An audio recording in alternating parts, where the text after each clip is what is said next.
On today's show, our first look at Auto Club Revolution by Eutechnyx.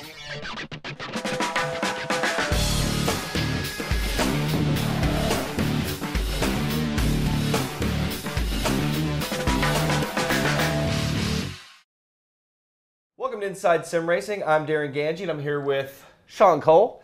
And today we're going to take a look at Auto Club Revolution by Eutechnyx. And a quick disclaimer here, this is not a review. No. They are heavy into their closed beta phase, so this is definitely not a review. This is basically our first look at it. Not even a preview, first look.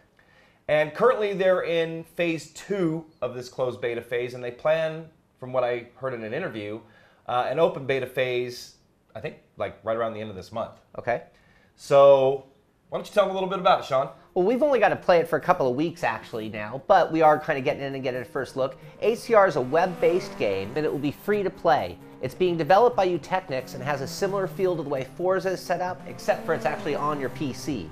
You can own, customize, and upgrade real cars. It has online multiplayer racing, single-player challenges, and game modes. You also have the ability to join car clubs and obtain other kind of rewards through that as well.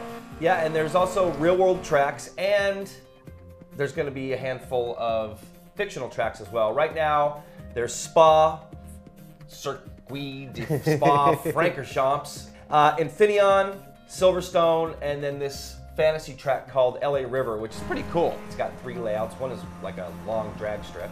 They say they have 8 tracks finished, 4 licensed and 4 custom, and they're going to be adding them as they progress through the beta. Right.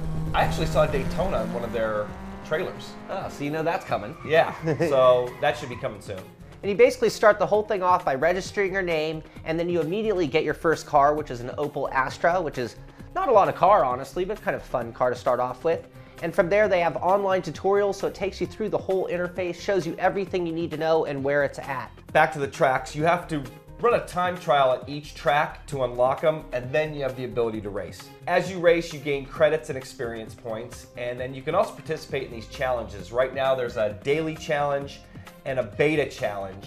And the beta challenges, there's a bunch of random different things that you do, like host 10 races as one of the challenges. And then the daily challenge is, right now just seems kind of basic. You just go to the workshop and then it gives you an extra 400 credits, which as long as you log in every day, you keep going through that challenge. I've done like 3 or 4 days in a row so far. And another excuse to paint your car some more. Yeah, exactly, which Sean loves. As far as the credits go, basically what you can do is you can purchase cars with these credits, and they're gonna have like an e-system, they're calling it, and that's basically e-commerce or money. And you'll be able to buy, I'm assuming, buy cars, upgrades, right, tracks, and all that stuff with money and or in-game credits. Mm-hmm. Right now, they're just working on this credit system. And now with the experience points, you basically advance your license. You start with an E license, mm-hmm, and then you progress all the way up to, there's a like super license or something like that, but there's a bunch of different licenses that you get, and you have to go, and there's rankings that go along with these licenses as well. And at certain ranks and licenses, you have the ability to drive these different cars. So you can't just get in and get a Koenigsegg right off the bat? No. Yeah, actually, I've been playing, we've been playing for a couple of weeks, like Sean says, and I only have 3 cars. Sean's got like 1. I was about to buy my second car last night, but I couldn't decide which one. And if you want to be competitive in the E-Class, you better max that car out. Yeah. At 100%. We'll get to the upgrades in a minute, but yeah, there's everybody out there is pretty much at 100%. Yeah, you their get Opel spanked. Astras. Yeah. The other thing, I started to talk about the interface, and the whole interface kind of works like a social networking site, kind of like a Facebook page almost. You can kind of look up your friends or look up anybody and see their stats, and there's a whole lot of different information. You've got the calendar there with different events that might be coming up. So when you get in, it's really easy to see your way around the whole interface of the game. Yeah, and then you mentioned Facebook. It's actually, you can interact with Facebook and Twitter. You win a race, buy a car. I just noticed you want to tell your friends on Facebook and Twitter, so yeah, it's got that kind of interaction as well. And you can also head to the workshop, which we mentioned is like right now one of the daily challenges, so you're going to get your credits, and from there you can actually paint your car. You have a bunch of different color options, anything out of the color wheel you can pick. You've got gloss, metallic, pearlescent, and matte finishes that you can all apply to the car, the wheels, and even the calipers. You can even tune the RGB value, so you're not just stuck with just the standard colors. You can go all over the color spectrum to pick your color. In addition to the stock default colors that the manufacturer would have supplied as well. Then there's the styling suite where you can apply decals, and actually there's like fully customized paint schemes that are already ready to go, so you can just slap the whole scheme on there. One click, you're done. All the colors, liveries, and decals are viewable on your cars in races, in the 3D viewer, and on the home page. Basically, you can see it everywhere in game. Even like your little avatar can, at one point, becomes your car. Right, which is cool. So you do it, and then people thumbs up your car too. So that's another little fun part of it. Then comes the whole upgrade part of the game, which I enjoy a lot. You have 6 different parts of the car that you can actually give attention to and buy parts on. That includes drivetrain, suspension, wheels, engine, weight, and forced induction. Now, some of the cars might not have access to all of the categories right off the bat, so it'll kind of be car dependent as well. Yeah, like the Opel Astra, you can't do forced induction. Right, right. Now, to upgrade the car, the first thing you do is select a category, so like drivetrain, and then you'll have like a tachometer with different level options that you can purchase. You have to go in order, so you have to buy stage 1, then stage 2, and basically you'll use your credits, you'll buy that upgrade, the tach will move up, and your VPR will end up going up as well. So very cool, and it's a lot of fun. You can kind of tune your car based against your competition, or maybe if you're a ringer, maybe you detune your car a little bit so you're not just spanking everybody. Man, I'm going full upgrades on everything. I mean, that's the way to go. Now, VPR stands for Vehicle Performance Rating, and as you're doing these upgrades, your VPR goes up. Right now, I'm like at 390 in my Opel Astra Nürburgring, and I think once I get to full 100%, because I'm at 90%, right? I think it'll probably be about 400 VPR. Which is probably the limit of that class. Yeah, and I need about $2,000 more in credits to get it to the full upgrade. And like I mentioned, it seems like there's going to be 2 different ways to purchase these. Right now, the only way you can do it in game is with the credits.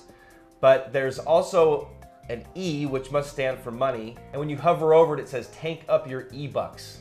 So I would imagine you're going to pay for your E-bucks. Yeah, you bust out your credit card at that point, I'm guessing. Yep. Well, this is a free game. Yeah. So they're going to have to make money some way. Sure. They're calling these microtransactions now. A lot of these titles are going. iRacing is a perfect example. They have a subscription base, but they have the microtransactions, cars and tracks. Sure. The racing itself is, once you do your challenges, your time trial challenges, which is basically just running a lap or 2 at each track, you can get into the racing and you can create your race, join a race. I recommend joining or creating a race within your class, or otherwise you're just going to get spanked. Yeah, don't join one of the first races I joined, it seemed like those dudes had rockets strapped to their cars. They were just gone. And that's when we get into the heart of ACR and the game itself. And from here, we go through the categories and kind of touch upon things like physics, graphics. We're not going to give heavy opinion because, again, this is just a very pre-beta or beta version of the game, not complete. And we're going to do that all when we take a quick break and come back.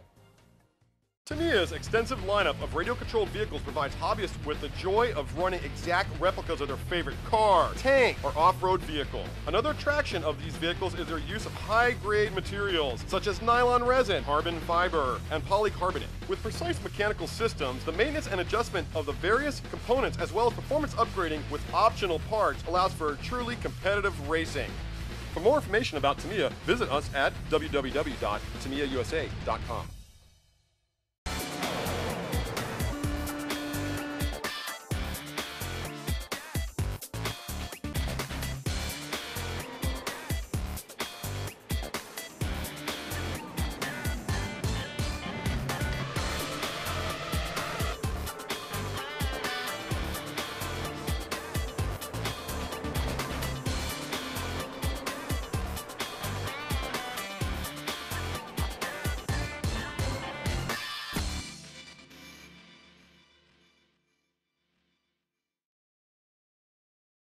All right, welcome back to our first look at Auto Club Revolution by Eutechnyx. And again, this is a closed beta.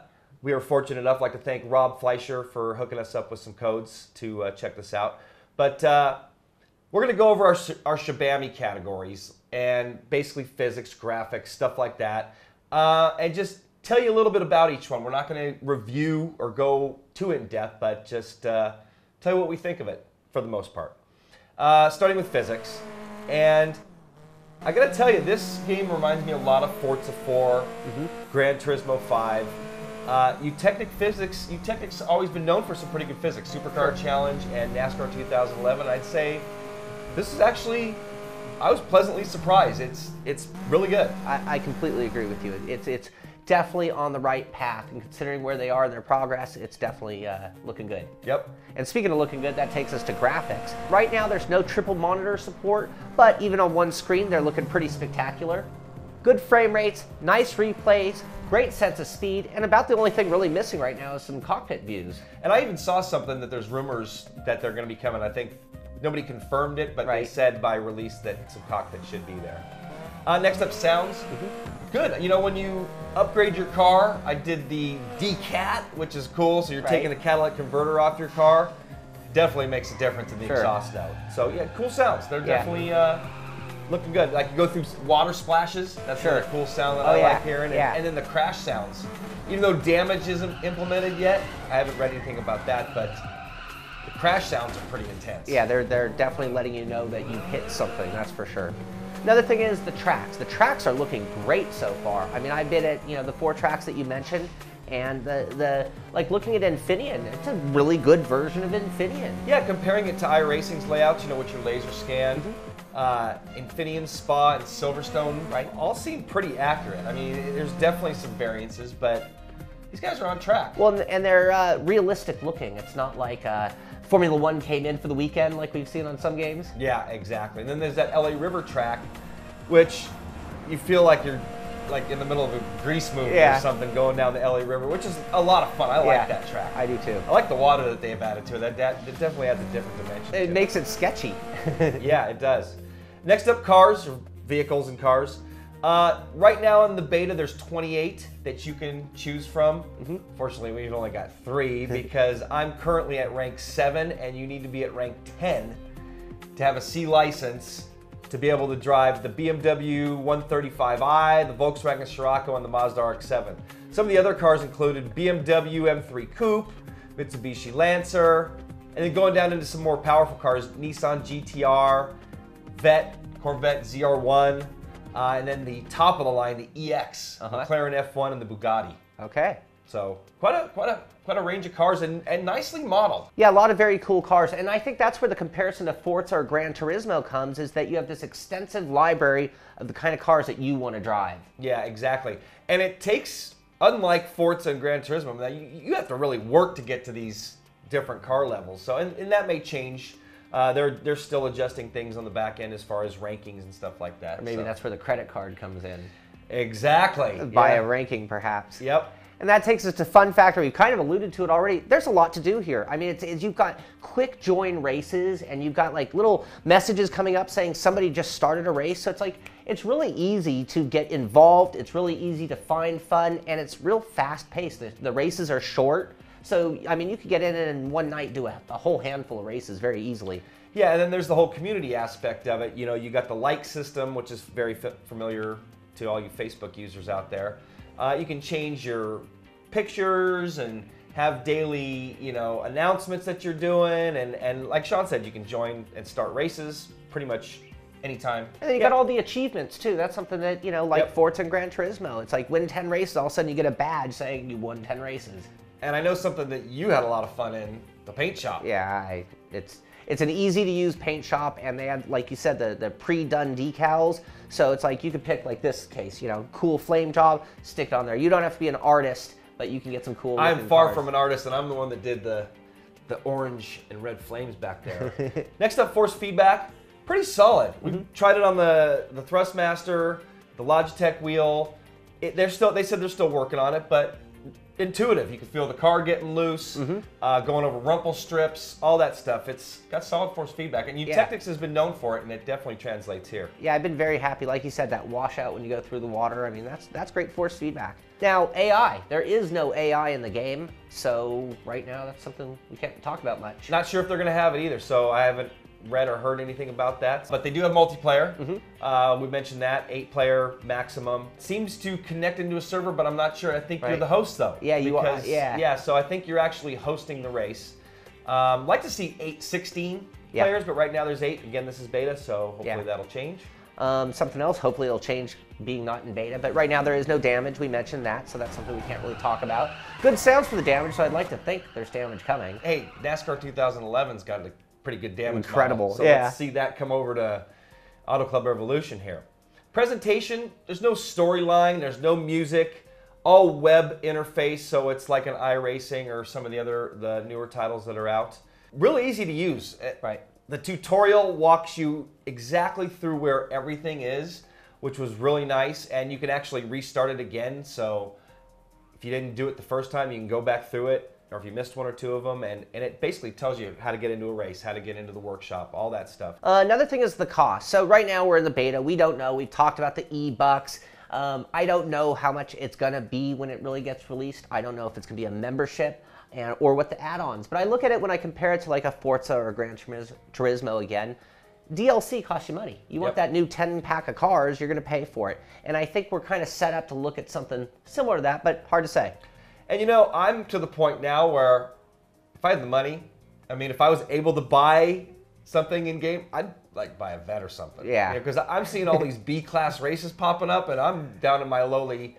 I've got my D-class, so I've got my Golf here that I bought, and I bought a Lotus Europa, I think is the name of the car. But man, I'd probably kick down a few bucks to buy a vet or something up there with some high horsepower. Which is going to take us to final thoughts. So that pretty much wraps up, you know, our take on it so far. And again, this is early beta. We're going to do a full review, and we'll give you updates as far as what's going on in the development of Auto Club Revolution on This Week in Sim Racing, Inside Sim Racing.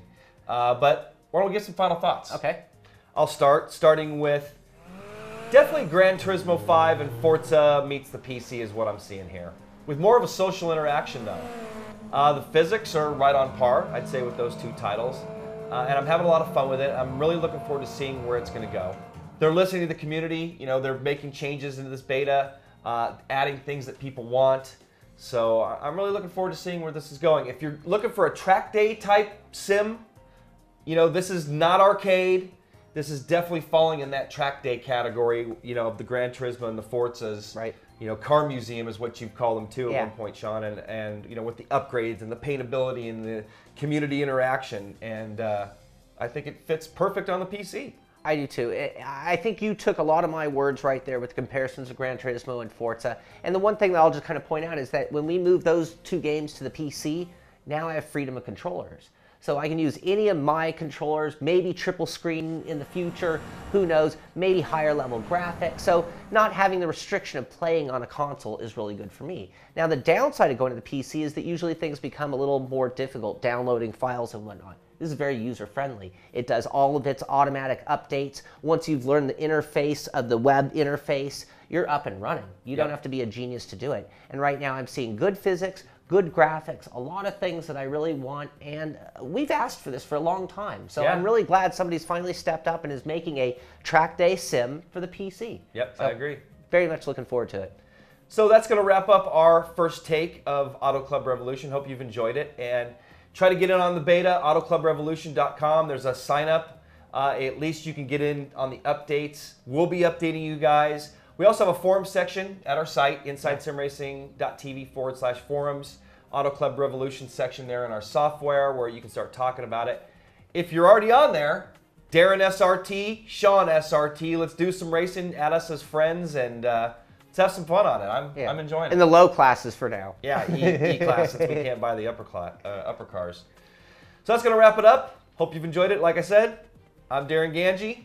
Sean Cole. We'll see you next time.